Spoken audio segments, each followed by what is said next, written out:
ઇન્દોરમાં લગ્ન, મેઘાલયમાં હનીમૂન અને શ્રીલંકામાં મર્ડર. જંગલમાંથી પતિની લાશ મળી. હવે રહસ્યમય રીતે ગુમ પત્ની અંતે ઉત્તર પ્રદેશના એક ઢાબા પરથી હાથ લાગી છે અને ખુલ્યું હત્યાનું સૌથી મોટું કાંડ, જેમાં પત્ની જ નીકળી રાજાની હત્યારી અને હત્યારો છે સોનમનો આશિક. ત્યારે કેવી રીતે રાજા રઘુવંશીને મોતને ઘાટ ઉતાર્યો અને કોણ છે તેના હત્યારા અને કેવી છે હત્યાની મોડસ ઓપરેન્ડી, આવો જોઈએ આ સનસનીખેજના ખુલાસા.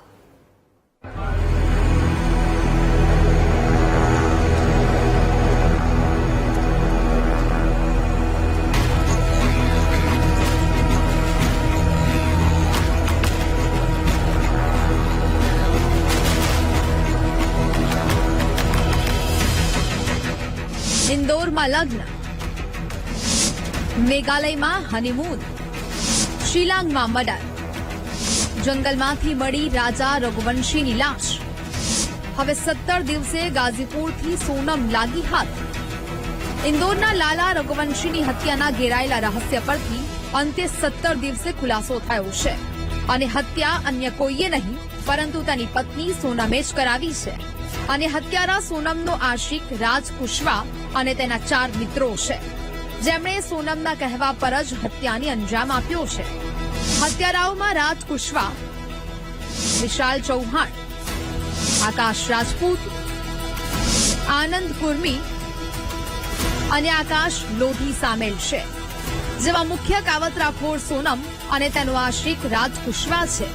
રાજા રઘુવંશીની હત્યા પછી તેની પત્ની સોનમ રહસ્યમય રીતે ગાયબ હતી અને 17 દિવસ પછી તે ઉત્તર પ્રદેશના ગાઝીપુર જિલ્લાના નંદગંજના એક ઢાબા પરથી મળી આવી છે. જોકે ઢાબા પરથી સોનમે પોતાના ભાઈને ફોન કર્યો હોવાનું પણ સામે આવ્યું છે. તે પોતાના પતિની હત્યા થયાનું અને તેની સાથે લૂંટ થયાનું રટણ રટી રહી હતી, પરંતુ હકીકતમાં સોનમે જ હત્યા કરાવ્યાનું સામે આવ્યું છે. राजा परिवारे पण सोनम पर गंभीर आक्षेप लगाया है. जिसने भी हत्या करवाई उससे कड़ी से कड़ी सजा मिलना चाहिए. मेरा बच्चा किस हालत में था, कैसा तड़पा था, और अगर वो सोनम उससे इतना प्यार करती थी तो वो राजा को छोड़ के इस हालत में नहीं जा सकती थी. और सोनम सुरक्षित कैसी है, सोनम के ऊपर एक खरोच क्यों नहीं आया. तो 3 थे, 4 जने थे, 5 जने, 6 जने, जो भी उनकी टीम थी, उनको सबको कड़ी से कड़ी सजा मिलना चाहिए. ये राज कुशवाहा कौन है जिसका नाम सामने आया है? ये नाम मैंने कभी नहीं सुना. सरकार से क्या मांग है? सरकार से यही मांग है कि आज समाज पे से विश्वास हटा है. हमारी समाज में अभी तक ऐसा कोई काम नहीं हुआ था, जो आज हमारी समाज में ऐसा काम हुआ है गया, तो मतलब कड़ी से कड़ी सजा दी जाए. सरकार से मेरा एक ही निवेदन है. सोनम અને રાજા રઘુવંશીની હનીમૂનની કહાની અંગે વાત કરવામાં આવે તો 11મેના દિવસે ઇન્દોરમાં લગ્ન થયા. 20મેના દિવસે હનીમૂન માટે મેઘાલય રવાના થયા. 22મેના દિવસે માવલા ખિયાત વિસ્તારમાં ટ્રેકિંગ કર્યું. 23મેના દિવસે હોમસ્ટેની જગ્યાએથી ચેકઆઉટ કર્યું. ચેકઆઉટ પછી બંનેનો કોઈ અતોપતો નહોતો. 24મેના દિવસે સ્કૂટર શિલોંગ સોહરા માર્ગ પર લાવારીસ મળી અને 2 જૂને રાજાની લાશ જંગલમાં ઊંડી ખીણમાંથી મળી. પરંતુ અહીં રહસ્ય એ વાતને લઈને ઘેરાયું કે રાજાની લાશ મળી તો સોનમ ક્યાં છે.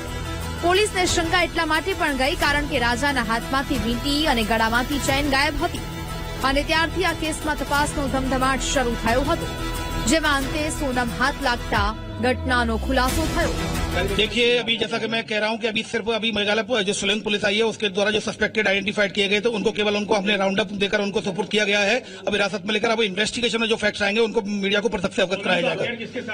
देखिए, सोनम को अभी रात्रि में ही जो सूचना मिली थी कि सोनम को वहां पर रिकवर कर लिया गया है. गाजीपुर जो यूपी में जो गाजीपुर डिस्ट्रिक्ट है, नंदबाग थाने की पुलिस के द्वारा उसको रिकवर किया गया है. अभी रिकवर किया गया है, जो जानकारी हमें मिली है अभी उसको रिकवर किया गया. अभी फिलहाल क्या और इन्वेस्टिगेशन में सामने आएगा. शिलोंग पुलिस ऑलरेडी वहां गाजीपुर पहुंच रही है, तो सारी चीजें अब इन्वेस्टिगेशन में आयुक्त के आधार पर. इंदौर पुलिस गाजीपुर नहीं जाएगी. ये घटना के समय शिलोंग में थे. ये अभी ये इस बात का भी पूरी पुष्टि नहीं हुई है. सारे टेक्निकल एविडेंसेस के आधार पर और इन्वेस्टिगेशन के आधार पर ये तथ्य आने पर मीडिया को प्रत्यक्ष से ब्रीफ किया जाएगा. સોનમ અને તેના લવર રાજની પ્રેમ કહાની અંગે વાત કરીએ તો સોનમના પિતાની ફેક્ટરીમાં રાજ કામ કરતો હતો, જ્યાં સોનમ પણ અવારનવાર આવતી. કામની બાબતને લઈને બંનેને મળવાનું થતું અને ધીમે ધીમે બંને વચ્ચે પ્રેમ થયો. પરંતુ લગ્ન રાજ સાથે નહીં પરંતુ રાજા સાથે થયા અને પ્રેમમાં રાજા કાંટો બની ગયો અને તે કાંટાને કાઢવા સોનમ અને રાજે રાજાને હનીમૂનમાં જ પતાવી દીધો. હાલ આ કેસમાં સોનમ અને રાજા સહિત અન્ય 4 આરોપીને પોલીસે ઝડપી પાડ્યા છે અને તેમની તપાસમાં વધુ ખુલાસા થવાની પણ શક્યતા છે. Bureau report, VTV news.